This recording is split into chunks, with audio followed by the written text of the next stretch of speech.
새를 보러 와요 새보라 같이 새를 봐요 새보라 함께 새를 봐요 새보라 새보라.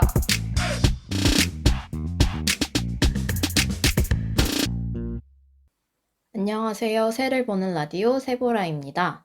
저는 혜연. 저는 도리입니다. 여러분들 혹시 올빼미형 인간이라는 단어 들어보셨나요? 이제 잠을 늦게 주무시는 분들을 올빼미형 인간이라고 부르잖아요. 그래서 그 올빼미가 놀랍게도 새였다는 사실을 다들 알고 아무래도 알고 계실 듯한데 모르시는 분들이 있을 수도 있겠지만 어쨌든 그 올빼미는 새 종류 중에 하나입니다. 그리고 올빼미과를 일컫는 말이기도 하죠.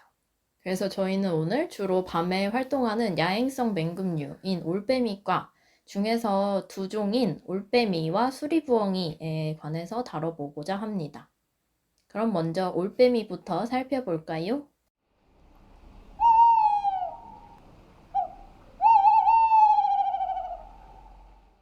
올빼미.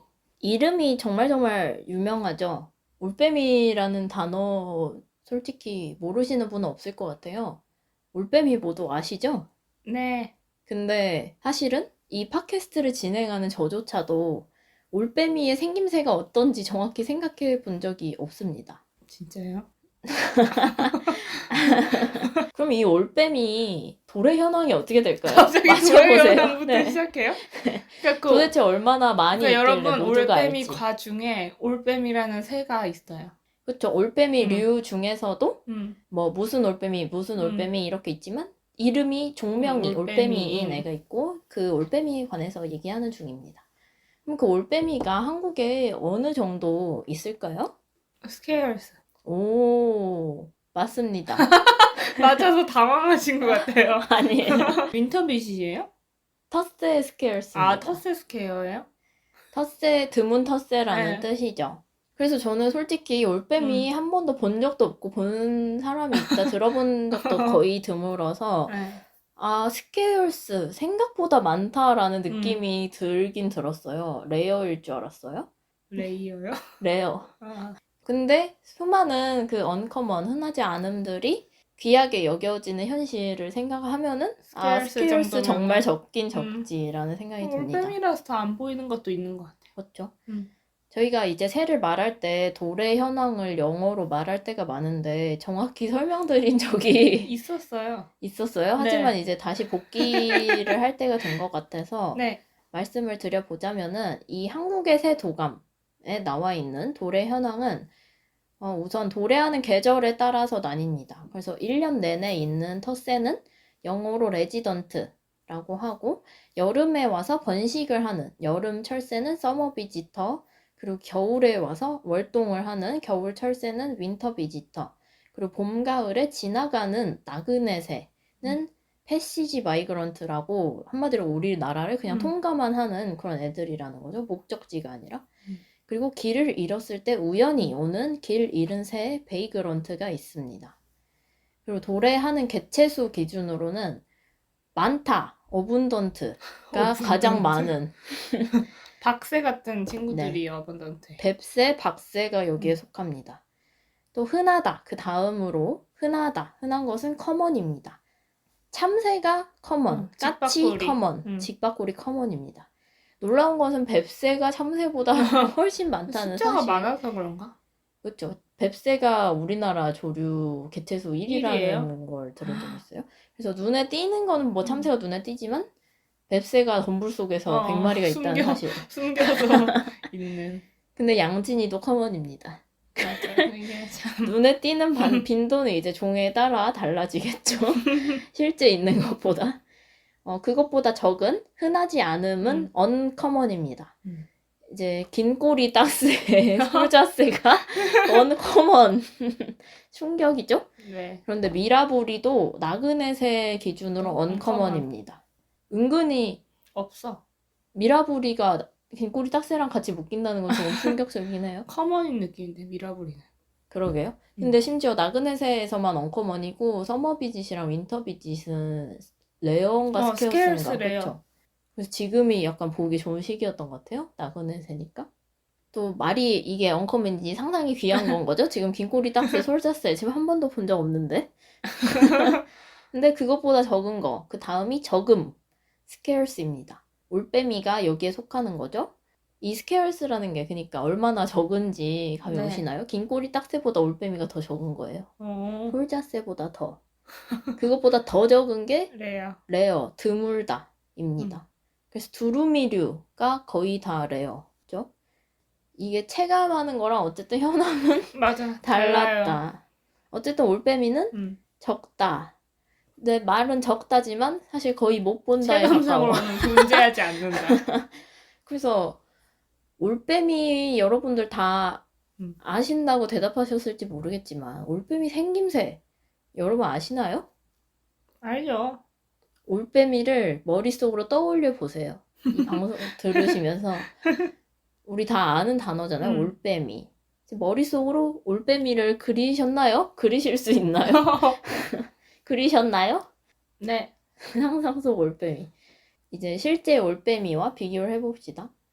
일단 뭐 부엉이와 올빼미의 차이라고 해서 부엉이는 비읍같이 생겼고 올빼미 이응같이 생겼다는 생겼다. 말이 되게 유명했던 것 같아요. 이게 뭔 말이냐? 부엉이는 머리에 귀깃이 있냐 없냐가 이제 생김새를 크게 결정을 하는데 귀에 있는 깃털이라는 거예요. 그게 부엉이는 귀에 깃털이 있어서 머리 위로 솟은 더듬이 같이 그래서 두 개의 비읍이 깃털이 되는 거예요. 있어서 비읍처럼 생겼고 올빼미는 귀깃이 없어서 이응같이 생겼다 이런 말이 있었는데 정확히 말하면 이거 틀렸습니다. 그러니까 구분이 그렇게 구분되는 게 그쵸? 아닌. 부엉이랑 올빼미라는 말이 사실 왜 그렇게 분리돼서 붙었는지 모르겠지만 소쩍새도 있고 뭐 야행 맹금이라고 해서 그렇게 잘 구분되는 단어는 아닌 것 같아요. 부엉이랑 올빼미가. 근데 이제 올빼미라는 종은 귀깃이 없습니다. 그러니까 올빼미가 이응같이 생겼다. 이거는 맞는 사실이에요. 뭐죠 이게?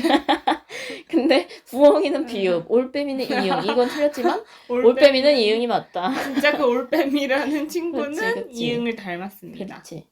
그리고 한국에 오는 다른 올빼미들을 생각해보면 긴전박이 올빼미? 가면 올빼미? 가면 올빼미가 오진 않아요. 온다고 할 수도 있겠죠. 금년새에 생각해보면은 귀깃이 없습니다. 그래서 더 올빼미는 그런 것 같아. 올빼미는 이응이다. 이것도 맞는 말이에요. 근데 문제는 부엉이가 비읍이라는 게 틀렸다는 거죠. 물론 수리부엉이, 칡부엉이 귀깃 있습니다. 근데 솔부엉이가 귀깃이 없어요. 그러니까 벌써 틀렸네. 그러니까 벌써가 아니라 거의 도감에서 그 친구만 귀깃이 없는 느낌이에요. 부엉이 중에서는. 근데 쇠부엉이가 귀깃이 짧아가지고 쇠부엉이 있긴 한데 잘 안 보이거든요. 그래서 보기에는 약간 이응 같아요. 그래서 어쨌든 부엉이가 비읍은 아니다. 올빼미는 이응이 맞다라고 생각하시면 되겠습니다. 네. 일단 머리는 그럼 이응같이 생긴 거예요. 올빼미가 저희가 지금 설명하는 올빼미는 올빼미 그 과를 설명하는 게 아니라 진짜 그 올빼미라는 친구예요. 네. 계속 강조하시네. 계속 헷갈리실 것 같아요. 왜냐면 올빼미라는 명사가 너무 유명해서. 모든 올빼미가 아니라 그 올빼미, 특정 올빼미, 이름, 정명이 올빼미. 영어 올빼미. 이름 뭐예요? 타오니 아월. 타운에 사시나? 그 타운이 아니에요. TAWN. 타운 출신은 아니고. 한국어로 말하면 똑같더라고요. 포레스트 출신이긴 한데. 어쨌든 몸뚱어리를 그럼 이제 생각을 해볼게요. 몸뚱어리요? 몸이야말로 떠올리기 정말 힘드실 거라고 저는 생각해요. 왜요? 나뭇잎같이 생겼는데? 나뭇잎같이 생겼다는 거는 굉장히 모호하죠? 왜냐면 여름 나뭇잎 생각해보면 그냥 초록빛 반딱반딱 할 수도 있고 반딱반딱 안 할 수도 있고 마지막 잎새에 나오는 나뭇잎 낙엽같이 모양처럼 생겼다? 아니 나뭇잎 그러니까 모양이 그 나뭇잎 모양처럼 생겼다. 마지막 잎새 나뭇잎이 어떻게 생겨? 아이고 모르시네. 이거 사파에 따라 달라지는 거거든요. 그것처럼 생겼는데 비늘 물고기 비늘 하나 톡 떼는 물방울 거꾸로 서 있는 모습. 뭔 말을 하는지 알겠지만 이게 굉장히 모호한 설명이기 때문에 제가 설명해드리자면 흰 바탕이라고 일단 생각을 해보시고 검거나 갈색인 무늬가 다채롭게 있습니다. 네. 정말 많고 복잡스러워요. 그래서 전체적으로 봤을 때는 그 무늬 때문에 회색빛 또는 갈색빛을 띱니다. 이게 이 빛은 개체마다 차이가 있는 것 같아요. 그래서 완전 회색인 애도 있고 흑백으로 유지되는. 근데 갈색인 애들은 정말 라떼처럼 갈색인 애들이 있더라고요. 이제 몸 중에서 배와 등에 세로 줄무늬가 있는데 가로 줄무늬가 섞여서 나타난다라고 도감에는 돼 있지만 사진을 보시면 사실 등 쪽은 약간 줄무늬라고 하기도 어려울 정도로 복잡한 무늬가 있는데 약간 엄청나게 공을 들인 기하학적 미술 작품 네? 같은 느낌이 나요. 정말 이거 뭐라고 설명하기가? 아무튼 부분마다 그 무늬가 다 다르고 날개 쪽은 약간 줄무늬 같으면서도 근데 뭐 위쪽은 또 아니고 비늘 같은 데도 있고 뭐 면 같은 데도 있고 그렇습니다. 아무튼 세밀한 무늬들이 촘촘하게 나타납니다. 등면에서는. 그리고 배면에는 상대적으로 더 하얀데 배면은 가로 줄무늬가 섞인 세로 줄무늬가 나타나는데 이게 긴잠박이 올빼미라는 비슷한 종이 있어요. 이 두 친구를 구분하는데 큰 동정 포인트입니다. 긴잠박이 올빼미는 이름이 긴점박이잖아요. 그래서 점이 길어요? 배면에 있는 무늬가 그냥 세로로 긴 세로줄이라고 생각하시면 되고 올빼미는 가로로? 세로줄을 긋고 거기에 수직선을 조그맣게 그은 약간 깃털 같은 인맥 같은 그런 엄청 모양입니다. 나무 같다.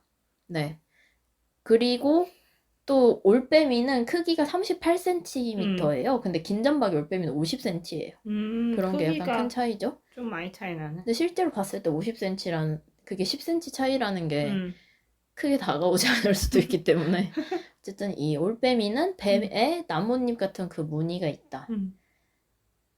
그리고 이제 인상을 생각해 보면 올빼미 과의 특징이 이제 얼굴이 약간 눈이 정면에 붓고 얼굴 주변으로 약간 테두리가 있는 것이잖아요. 느낌 아시죠? 원숭이처럼? 네. 다른 새들은 얼굴 머리까지 약간 전체로 하나로 잡힌다면 올빼미는 얼굴이 판판하게 쟁반처럼 가면 쓴 것처럼. 그렇죠. 그렇게 얼굴 주위로 테두리가 있거든요. 그래서 몸이 얼룩덜룩한데 그 테두리 기준으로 얼굴 쪽은 상대적으로 더 밝은 색입니다. 그리고 아주 까맣고 동그란 눈을 가지고 있습니다. 이 까만 홍채도 모든 올빼미과에서 나타나는 게 절대 아니에요. 근데 이제 올빼미만은 까매요? 아니지만 올빼미는 까만 홍채. 그래서 결론적으로 봤을 때 얼굴도 동그랗고 눈도 까맣고 동그랗고 이게 뭔 말이냐? 겁나 순수한 인상이란 뜻이에요. 사진 보셨어요? 네. 저는 사실 올빼미에 그렇게 관심 없었거든요. 근데 순수한 이걸 찾아보면서 인상이라서 사진을 봤는데 너무너무 순수한 그렇진 인상인 않은데. 거예요. 맞는데요? 순수한 인상은 아니라 생각해. 그냥 긴년박이 올빼미 막 그냥 올빼미. 놀라있는 이미지인데 항상. 아니 그건 진짜 놀란 거겠죠. 아니에요. 낮에 놀래켜가지고 사진 찍어서 놀란 거겠죠. 밤에 찍었어야지 잘 찍는 건데. 근데 저는 정말 이 올빼미 사진을 최근에 제대로 봤을 때 정말 순수하고 그러니까 행복하게 무서워. 살았으면 좋겠는 새 1위로 뽑았습니다. 무서워요. 멘트가 좀 크리피해요. 왜요? 순수하게 너무 귀여워요. 순수하지 않을 수도 있는데. 그럴 수도 있죠. 하지만 인상은 그랬다. 왜냐면 사실 수리부엉이 생각하면은 눈이 노랗거나 빨가면 안 순수해요. 근데 아니. 까만 눈 굉장히. 근데 알죠? 공포 영화에서 이제 눈동자 시꺼먼 사람들 나오면 이제 그건 무서운 이제 사람은 이제 흰자가 있는 걸 다 아니까. 근데 동물은 또 다르죠. 그래요. 인형 눈은 까맣게 달잖아요. 그런 거죠.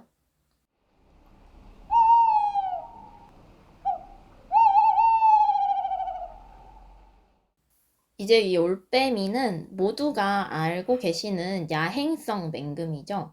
밤에 급습을 해서 먹이를 잡습니다. 주로 설치류를 잡아서 전체를 삼키는 방식으로 먹는다고 해요. 전 뜯어먹을까 이런 생각했거든요. 그 밤이니까 뜯어먹기 어렵지. 왜요? 잘 안 보이잖아요. 올빼미는 잘 봐요. 잘 보여도 그래도 이제 뭐야? 그냥 그리고 내 손에 있는데 뜯어먹어도 그만 아니에요? 그런가? 도망갈까봐 죽이면 되지. 그런가? 맹금이 원래 잡자마자 경추 탈거를 통해서 직사시킨다는 편안하게 보내주는 타입. 무서워. 어쨌든 이 친구는 전체를 삼킨다고 합니다. 네. 어떻게 보면은 굉장히 가성비 있게 먹는다? 다 흡수할 걸 다 점이? 먹는다? 남기는 게 지금 없어요.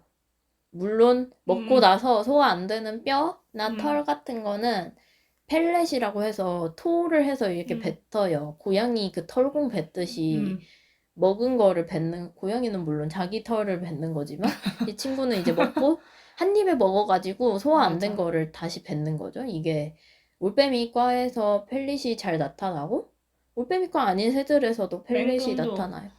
있고 제비갈매기도. 네, 집밥구리도 펠렛 뱉더라고요. 어쨌든 소화 안 된 건 다시 뱉는다. 한 번에 먹고. 그렇게 생각하면은 정말 영양분을 모두 흡수한 채로 먹을 수 있는 건 다 싹싹 그쵸. 긁어 먹으래. 왜냐면 펠렛은 정말 응축된 상태란 말이죠. 근데 도시화가 많이 된 곳에서 살 때는 새를 많이 먹는다고 합니다. 작은 새? 네, 참새 같은 거 설치류보다 먹나요? 새를 더 많이 먹는데요. 음. 더 작은 올빼미과를 먹기도 합니다. 이 친구는 38cm인데 더 작은 거는 일단 소쩍새 20cm고 집밥구리보다 작죠 지금. 집밥구리보다 작지. 그러니까 엄청 작아. 큰 소쩍새 24cm입니다. 그리고 올빼미 본인이 다른 맹금의 먹이가 되기도 한다는 이 올빼미과의 슬프다. 싸움. 약간 야행성이라는 게 결국 야행성에게 잡아먹힐 수 있는. 그리고 또 하나의 이 올빼미과의 특징이자 이 올빼미의 특징은 귀가, 새는 보통 귀가 잘 안 보이지만 그 깃털 사이에 구멍이 있어요. 쬐끄만 구멍 같은 게 그게 귀거든요. 근데 이 귀가 비대칭으로 있어요. 원래 사람이 얼굴 옆에 대칭으로 붙어 있잖아요. 근데 한쪽 귀는 더 앞쪽에 붙어 있고 다른 쪽 귀는 더 뒤쪽에 붙어 있는 식으로 비대칭으로 있어서 멋지다. 소리가 어디에서 나는지 정확하게 알 수 있다고 합니다. 이게 정말 부러웠는데 사실 제가 회사에서 전화가 올 때 그걸 대신 받아야 되거든요. 근데 어디서 오는지 모르니까? 네, 왜냐면 앞에는 저희 팀이랑 다른 팀이 있는데 제가 그 앞팀에서 나는 소리랑 뒤쪽에서 나는 소리 구별하기 힘들게. 너무너무 힘들어요. 응. 아, 이건 당연히 앞팀 거라고 생각했던 게 우리 팀 팀 거일 거. 때도 있고 옆에서 나는지 앞에서 나는지 뒤에서 나는지 그게 어떤 반지름만 같으면 그게 약간 헷갈린다? 소리가 나는 곳까지의 거리가 다 비슷하거든요. 그 크기도 똑같고 굉장히 어려워요. 그래서 일단 받았다가 안 받아주면 아 다른 팀이었구나 이렇게 하든지 해야 된단 말이죠. 그래서 전화를 언제 받아야 되는지 지금 이 전화를 안 받아도 되는지 이걸 굉장히 구분하기 어려운데 올빼미는 잘한다. 그쵸. 전화를 잘 정확히. 받을 수 있는 타입이에요. 정확히 어디서 오는지 안다. 아 이거 다른 팀 거네 이렇게 할 수 있는 건 거죠. 네. 그리고 또 올빼미는 조용히 날 수 있습니다. 묵직하고 느리게. 예전에 스펀지라는 그 프로그램에서 네. 새들 이제 날려보내면서 밑에 솜을 깔아가지고 새들이 날면서 그 솜이 얼마나 떠오르는지 또 데시벨이 소리가 얼마나 나는지 솜이 떠오르는 게 그 공기의 때문에? 흐름이 바뀐다는 건 거죠. 이렇게 바람이 분다는 거죠. 근데 이제 비둘기 뭐 이런 다른 새들이랑 비교를 했는데 당연히 솜이 이렇게 풀쑥 올라가고 소리도 퍼덕퍼덕 소리도 나고 그러는데 올빼미가 정말 이거는 물론 여기서 쓰인 건 그냥 올빼미는 아니었어요. 올빼미과의 다른 애였는데 날았는데 정말 솜이 그냥 이렇게 한두 개 정도 솜이 살짝 굴러만 간다 수준이고 소리는 아예 안 나는. 근데 솜은 안 굴러나가는 그 원리는 뭐야? 소리 안 나는 거는 뭐 알겠는데 그 깃털 그 날개 깃털 구성에 약간 차이가 있대요. 더 보들보들하고 약간 그 단어가 있던데 아무튼 날개 엣지에 그 깃털이 추가적으로 달려있는 깃털이 있대요. 그래서 아무튼 더 묵직하고 더 느리게 덜 퍼덕이면서 날 수 있는 다른 애들이 이렇게 몇 번 날개 짓을 해야 된다면 올빼미는 그렇게 안 하고 약간 활강하듯이 휘웅 이렇게 날 수 있는. 그리고 특히 착륙할 때 조용히 착륙합니다. 왜냐면 착륙할 때 날개의 속도를 줄이려면 앞으로 이렇게 바람을 불어서 착륙해야 되잖아요. 그럴 때 소리가 많이 났는데 친구는 착륙마저 조용하게 할 수 있는 어마어마한 스킬이 신기해. 있습니다. 그리고 낮에는 나뭇가지 앉아 쉽니다. 낮에는 자요. 꿀잠 자요. 그리고 무슨 어. 낮에 쉬니까 다른 낮에 활동하는 새들이 새들이. 시끄럽게 어. 하면은 약간 디스터브 되는데 음. 그냥 주로 무시한다 뭐 이런 설명이 있더라고요. 이게 뭔 웃겨. 설명? 방해는 받지만 잠은 자야겠다. 어쨌든 잔다라는 것 같아요. 그리고 또 다른 중요한 특징은 바로 소리입니다. 올빼미 소리 아시나요? 비슷한가? 박자는 비슷한 것 같은데. 막 그 영화 같은 데서 공포 영화나 응. 뭐 애니메이션에도 엄청 자주 애니메이션? 쓰이고 그런 응. 올빼미 소리다 또는 부엉이 소리다라고 했던 게 맞아요. 그런 게 바로 올빼미 소리입니다. 다른 올빼미도 있는데 이 올빼미라는 거죠. 그래서 들으면 아 올빼미구나 뭐야? 하실 겁니다. 이 소리 때문에 사실 많은 불운을 상징하기도 하죠. 사실 모든 올빼미가 이렇게 우는 건 아니에요. 네. 근데 이 올빼미라는 친구가 멋있게 약간 음산하게 웁니다. 아 그리고 밤이라서 더 울리는 것 같아. 그 효과도 있는 것 같아. 이렇게. 낮에 똑같이 울면은 좀 덜 울리는데 밤이라서 더 울리는 아. 효과가 전 있다고 생각해요. 그럴지도. 약간 말똥가리가 삐용 이렇게 팔강하면서 멋있게 울지만 다른 맹금은 그냥 삐약삐약 하는 것처럼 삐약삐약? 이 올빼미도 멋있게 울지만 다른 올빼미과 애들은 이렇게 안 울기도 한다. 어쨌든 이 음산한 소리가 예전부터 굉장히 빈번하게 불운을 상징하는 걸로 쓰였죠. 무슨 셰익스피어 작품에도 글이지만 뭐 이제 올빼미야 똑바로 올빼미 살아라. 소리가 밤에 들려야 되는데 낮에 들렸을 때 뭐 어마어마한 불운이다. 불운을 상징하고 뭐 약간 이런 게 있더라고요. 근데 사실 사람들이 두려워하는 이 소리가 헌팅 콜이라고 명명을 사냥하겠다? 하는데 이제 뭐 사실 사냥감한테는 소리를 안 들리게 하는 게 포인트잖아요. 근데 왜 우냐? 다른 올빼미한테 나 여기서 사냥할 거야 이렇게 진짜? 영역을 알리는 거죠. 영역 다툼을 하지 않기 위해서 나 여기서 사냥한다 이렇게 오늘 밤 알리는. 난 여기서 밥 먹어. 오늘 밤 나는 여기서 밥 먹을 거니까 다들 내향 좋은가 봐. 다들 왜? 겸상하고 싶지 않은 거야 이제. 먹을 게 없는가? 먹을 게 없기도 하고 이제 뭐 어쨌든 혼자 밥 때를 먹고 지어서 사냥하진 않으니까 뭐 혼자 밥 먹죠 보통. 겸상 안 하죠. 보통 혼자 밥 먹어요.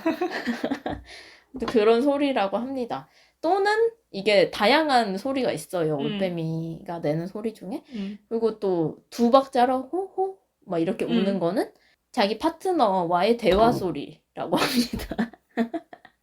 어쨌든 이 소리 모두 음산하게 들렸지만 실상은 대화 중 그냥 일상 대화 중.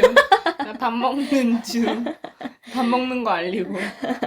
나 밥 먹는다. 관심 얻어나 봐. 나 밥 먹느니까 좀 봐줘. 이렇게. 아이.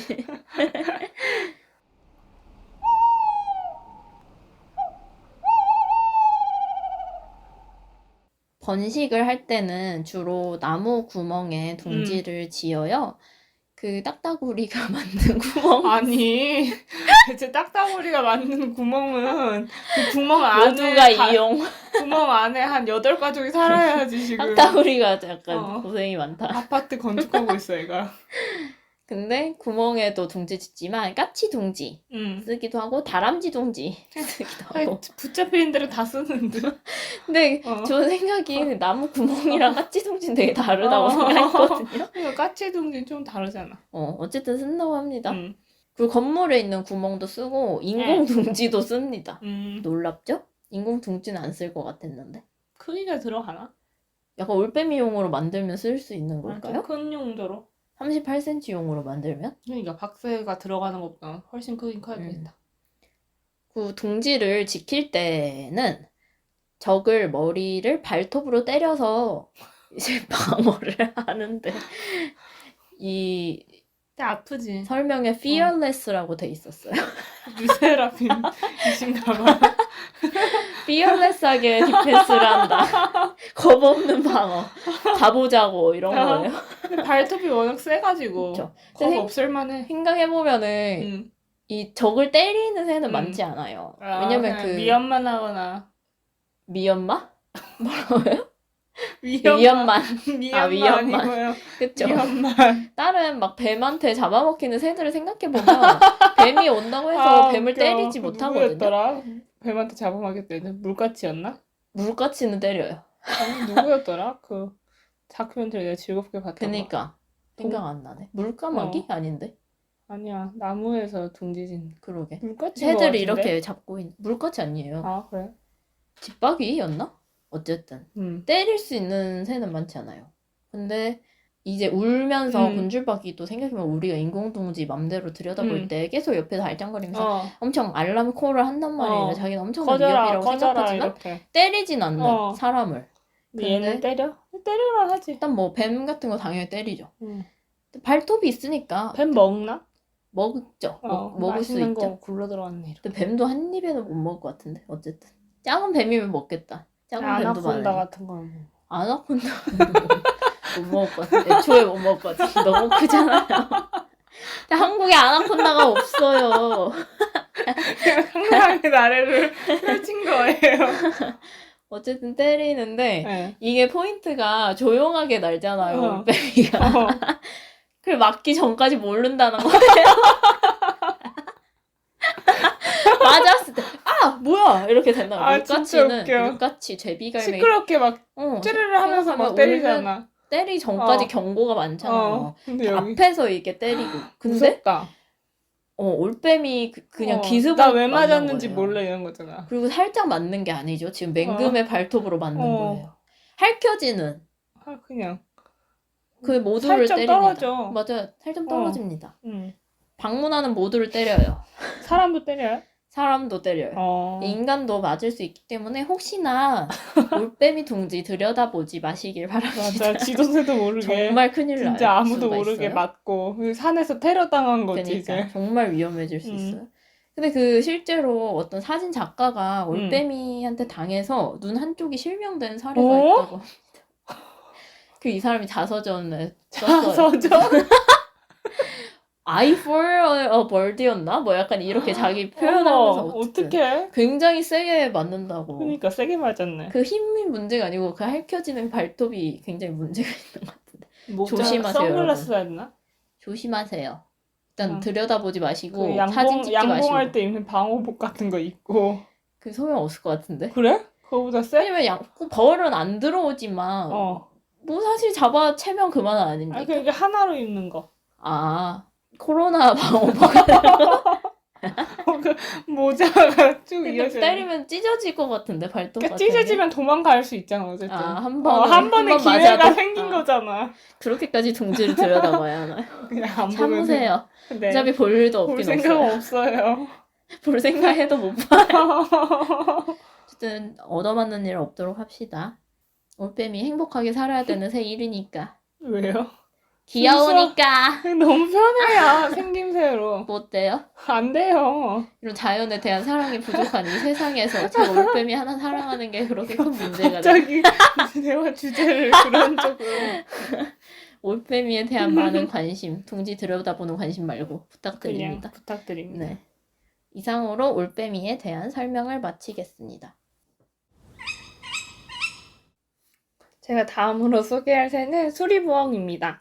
한국에서 가장 유명한 부엉이인 것 같아요. 근데 또 제가 이걸 쓰면서 해리포터에 나오는 흰 올빼미가 더 유명한가라는 고민을 했습니다. 그 근데 올빼미가 이름을 아는 사람 많지 않을 것 같아요. 흰 올빼미. 흰 올빼미? 많이 알지 않아? 흰 그냥 생긴 올빼미는? 건 알지만 이름은 모를 것 같아요. 그래요? 그래서 어쨌든 한국 사람들이 부엉이를 하면은 이 수리부엉이의 모습을 많이 떠올릴 것 같아요. 그러니까 우리나라 사람들도 그러니까 새를 잘 모르시는 분들은 약간 올빼미랑 부엉이를 진짜 아예 다른 거로 생각을 하잖아요. 물론 다른 건 맞는데 그 상상하는 이미지가 아예 다른 것 같더라고요. 그러면은 수리부엉이에 대해 설명해 볼까요? 수리부엉이는 몸 길이가 70cm입니다. 엄청 크죠? 너무 크다. 그쵸? 올빼미 지금 2배네. 내 키의 거의 반까지 오는 거야. 키가 140이세요? 아니, 근데 뭐 이제, 70? 한 5분의 2 정도는 너무 되는 크다. 거지. 이 책상만 한 거 아니에요? 크죠, 엄청. 그래서 너무 커. 엄청 커요. 너무 거대한 조류야. 그니까. 두루미가 지금 120인가 그렇잖아. 너무하네. 그니까. 심지어 두루미는 뭐 다리가 기니까 두렵네. 그런데 얘는 다리가 길지 그러니까 않거든요. 그냥 얘가 몸이 큰 가성비 거예요. 있게 빵빵한 꽉 차있어, 그 70cm가 꽉. 그래서 한국에 찾아오는 올빼미과 중 가장 큰 크기를 가지고 있다고 합니다. 제일 크구나. 맞아요. 무서울 뻔했네. 더 큰 애들 있으면. 100cm 이런 애들 있을까봐? 그건 좀 너무 어딘가엔 있을 근데 거야. 사람들 나무 위에 못 있을 것 같아. 그래도 무게가 가벼워서 괜찮나? 어떤 가지를 좀 골라서 앉아야 될 것 같긴 해. 가지가 부러질 수도 있을 것 같아요. 근데 그 직박구리도 자기가 앉을 수 있는 가지에 있는 것까지만 먹고 무겁더라. 얇은 직박구리도 가지 같은 거? 무거워서 그러니까. 가벼운 가지는 못 앉잖아요. 그러니까 일단 가지가 큰 나무에만 약간 앉는 스타일. 그래서 뭐 영화에서 사람들이 가지 위에 올라가는 그런 퍼포먼스 하잖아요. 그런 퍼포먼스는 안 됩니다. 부러져서? 인간은 너무 나무에게 가혹해. 수리부엉이 몇 킬로예요? 2.7kg 정도 된다고 합니다. 직박구리는 1kg도 안 되는데. 안 되지. 알라고리가 1kg야. 너무 가벼워. 알라고리 몇 센치예요? 알라고리 50cm. 가볍다. 근데 그 그냥 무거운 편이잖아. 새에서는 오리도. 그렇죠. 근데 근데 그럼 가지 않는 거 걱정하실 필요는 없을 듯? 알라고리? 아니 부엉이. 2.7이면 고민해야지. 그래 나는 그래도 부러질 걱정은 안. 그래? 큰 나무면은 근데 인간이 부러질 걱정해야 된다는 걸 생각하면. 아니, 근데 직박구리도 걱정한다며. 근데 직박구리는 관목에 있는 것도 먹고 싶어 하니까. 수리부엉이는 그렇진 않지. 교목에 있는 것만 앉아야죠. 관목에 못 앉죠? 하고 싶으면 앉아도 돼요. 엉덩이 찔리겠죠. 날면 되잖아. 거기 갇힐 수도 있잖아. 너무 복잡하잖아, 거기 안에 구조가. 어이없어. 상상 중. 수리부엉이가. 관목 안에 막 갇혀서 막 미로처럼 이렇게 못 나오는 거야. 어디로 나가지? 너무 커서 더 이제 그런 거 있잖아. 거인이 막 이렇게 나가려고 하면 더 어려. 네.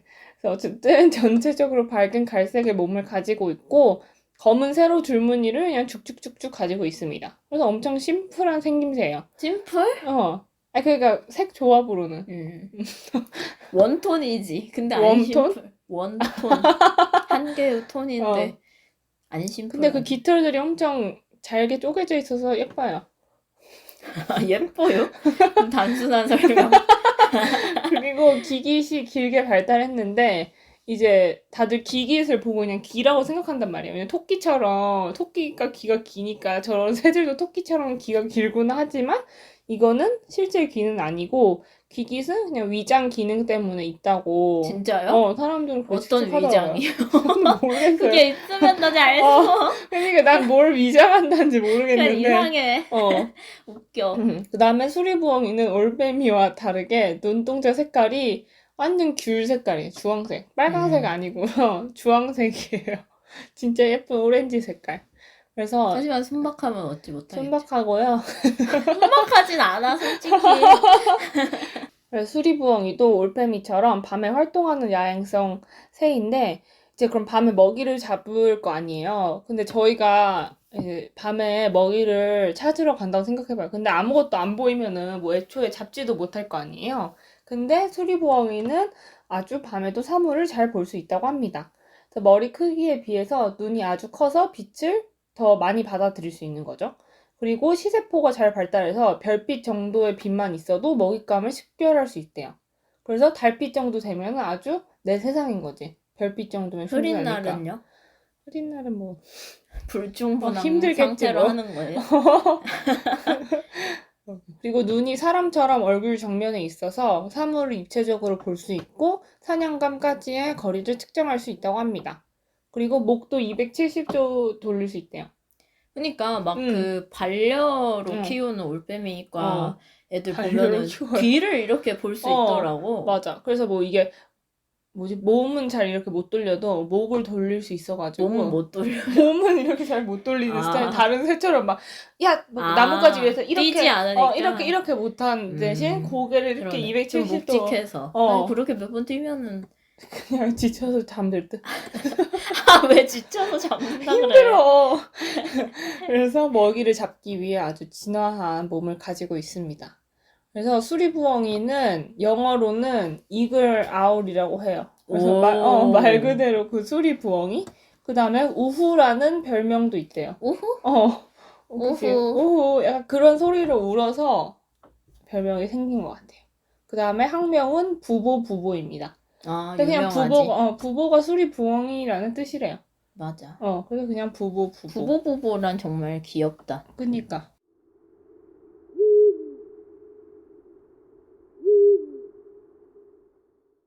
수리부엉이는 사는 범위도 엄청 넓습니다. 그래서 이게 뭐 이글 아울이라고도 하고 유라시안 이글 아울이라고도 하거든요. 그래서 유럽부터 아시아에서 총 5,100만 제곱킬로미터의 범위에 살아간다고 합니다. 5,100만이면 감도 안 오죠. 저도 감이 안 와요. 그런갑다. 제곱미터도 아니라 제곱킬로미터잖아요, 이게. 5,100만 제곱미터만 돼 넓은데. 이게 뭐야? 그리고 전 세계에 10만에서 50만의 개체가 사는 것으로 추정이 된다고 합니다. 근데 한국에서는 개체 수가 그렇게 많지 않고 멸종위기 2급의 생물이에요. 한국에서는 텃새로 살아가고 있습니다. 그래서 국내에서도 역사가 엄청 깊은 새인데요. 우선 1982년 천연기념물로 지정이 되었다고 합니다. 그래서 그 이전에는 진짜 텃새로서 엄청 흔한 새였다고 해요. 근데 1960년대에서 70년대까지 쥐 잡기 운동이랑 서식지 파괴, 밀렵 등으로 개체가 많이 줄어서 천연기념물로 지정되었다고 합니다.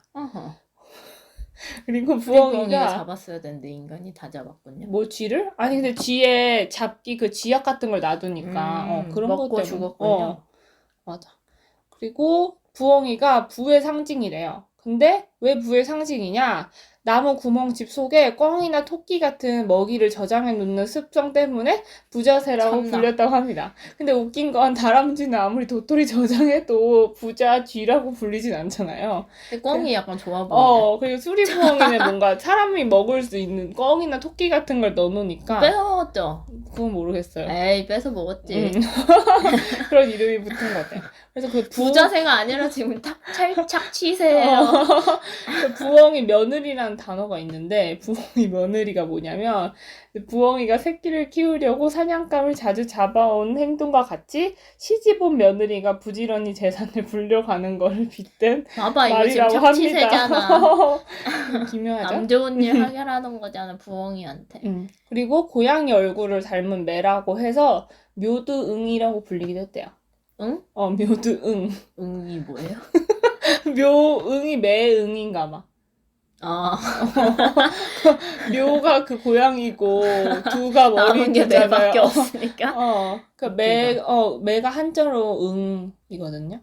막 어디 놀러 가면은 부엉이 액세서리 같은 거 꼭 팔잖아요. 휴게소에서도 팔고 절에서도 팔고 약간 보석 박힌 부엉이도 팔고 나무로 된 부엉이도 팔고 그게 부를 상징한다고 그랬는데 제가 가게 주인한테 가게 주인분한테 왜 이게 부를 상징하냐고 여쭤봤을 때는 눈이 커가지고 다 뭐 흡수한다? 그렇게 설명하셨거든요. 수상하네요. 근데 부자새라고 불리는 것과 모순적으로 부엉이의 울음소리는 흉한 징조로 인식되어 왔습니다. 그러니까 자기 입맛대로 지금. 그래서 조선왕조실록, 세종실록에는 이제 밤에 부엉이가 건춘문과 흥례문에서 오니 해계제를 행하였다. 그다음에 정종실록 대사까지 지내브로. 정종실록에서는 그러면 어떻게 흔한 텃새였는데 맨날 울었겠네. 정종실록에서는 중 14인을 데려다가 정전에서 금강경을 읽게 하였으니 부엉이 때문에 기양한 것이다라는 기록도 있었다고 합니다. 그럼 쥐를 좀 줄여야지만 부엉이가 멀리 가겠는데. 그래서 제가 궁금해서 조선 왕조실록에서 부엉이라는 키워드를 검색해봤거든요. 근데 그 조금 조선 전기에는 부엉이 언급이 엄청 많더라고요. 특히 세종실록에 계속 막 부엉이가 도남문 위에서 울었다. 부엉이가 동궁에서 부엉이 울었다. 왜 이렇게 관심 많아. 부엉이가 경복궁 광화문에서 부엉이 울었다. 많긴 많다 근데. 그러니까 심지어 수리 부엉이가 언급되는 실록도 있었어요. 바로 고종실록인데요. 그 고종 18년 10월 10일 기사에 첫 번째 기사에 두 글자의 흉측한 말은 올빼미의 울음소리에 수리 부엉이가 응답하는 것과 거의 같았고 일종의 요사스런 기운은 뱀이 도살이고 뭐 지렁이가 얽혀 있는 것이나 다름없습니다. 이렇게 수리 부엉이가 언급이 되는 부분이 있었습니다. 올빼미가 수리부엉이가 세트로 언급했군요. 그러니까 올빼미의 울음소리에 수리부엉이가 응답하는 거니까 이건 말이 안 된다. 약간 이런 의미로 썼던 것 같아. 아, 종이 다른데 대화하는 게 그리고 말이 둘 안 다 된다? 불길하니까. 아, 나쁜. 왜냐면 이게 고종을 쫓아내렸고 반역을 일으킨 사람에 아, 대한 진짜? 그런 걸 처벌을 하는 그런 내용이었거든요. 웃기죠? 굉장히 고차원적인 비유를 진짜 사용하셨군요. 뜬금없이 등장하는 게. 창의적이네. 그리고 그 무라카미 하루키 씨 알죠? 네. 그분을 인터뷰한 책 중에 하나 제목이 수리 부엉이는 황혼에 날아오른다 이런 책이 있었습니다. 이게 뭐예요? 그냥 그 얘기야? 아니 내가 검색하다가 나와서 무라카미 하루키 내가 알지 이러고 이제 뭐 읽어보신 분들도 있지 않을까 생각이 들어요. 인기가 많잖아요 그분이. 그게 제목이라고요? 수리 부엉이는 황혼에 날아오른다. 는 게 제목이에요. 책 제목? 네. 궁금하시죠?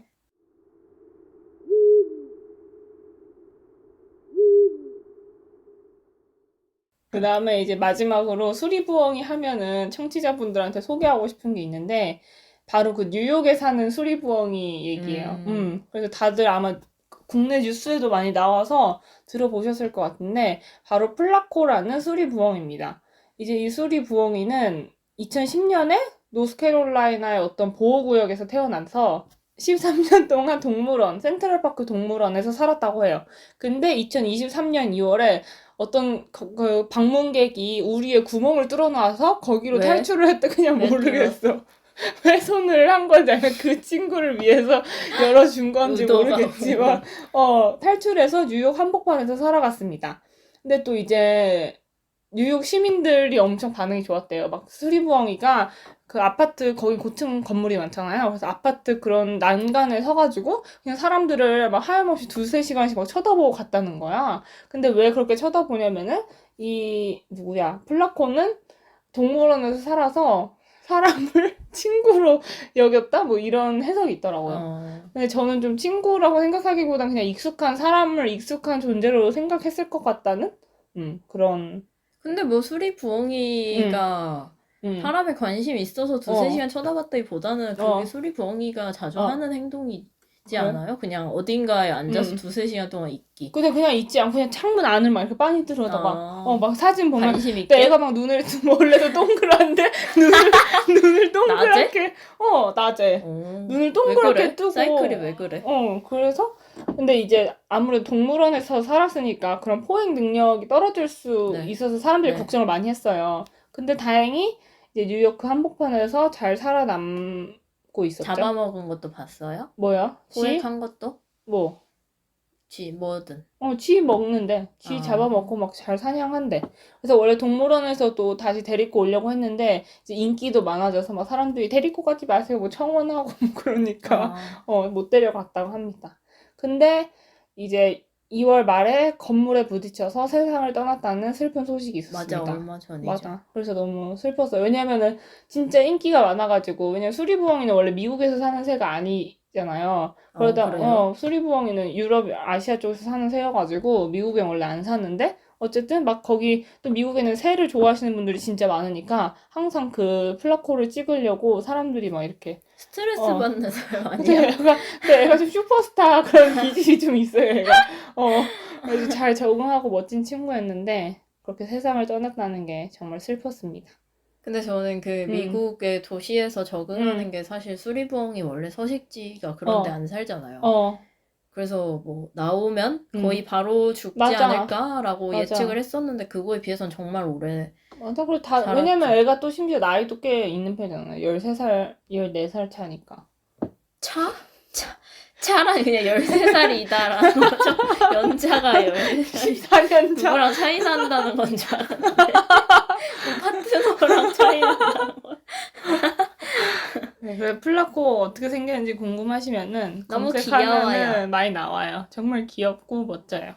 근데 도시에서 삶이 아주 녹록지 않아서. 그래서 처음에는 그 센트럴파크 안에서만 살았는데 갈수록 이제 범위를 넓혀갔다가 이제 거기 너무 건물이 많았던 거지, 슬프게도 뉴욕은.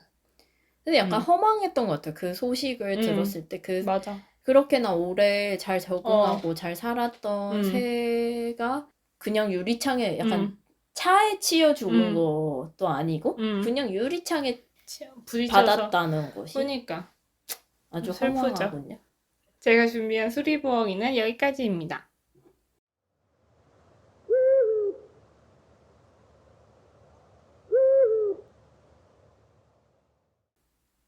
이렇게 오늘은 올빼미과의 새 두 종에 대해서 소개를 해봤습니다. 이 전까지 올빼미과에 관해서 많이 다루지 않은 것 같아요. 소쩍새만 다뤘던 것 같네요. 그쵸? 네. 그래서 아무래도 다른 새보다는 더 유명한 이름들을 다뤘기 때문에 더 관심 있게 들어주셨으면 좋겠습니다. 맞아요. 그리고 팬들도 많아요. 올빼미 덕후들. 진짜요? 막 그리스 로마 신화, 뭐 아테네 부엉이 이런 거. 그게 덕후예요? 가볍게 좋아하는 것 같은데. 덕후는 맞지. 어쨌든 네. 많은 관심 부탁드려요. 왜 제 말 무시하고 넘어가시려고. 그러면 좋아요와 구독 그리고 댓글까지 부탁드리면서 오늘 새보라는 여기서 마무리하도록 하겠습니다. 그러면 다음 화에도 새보러 와요.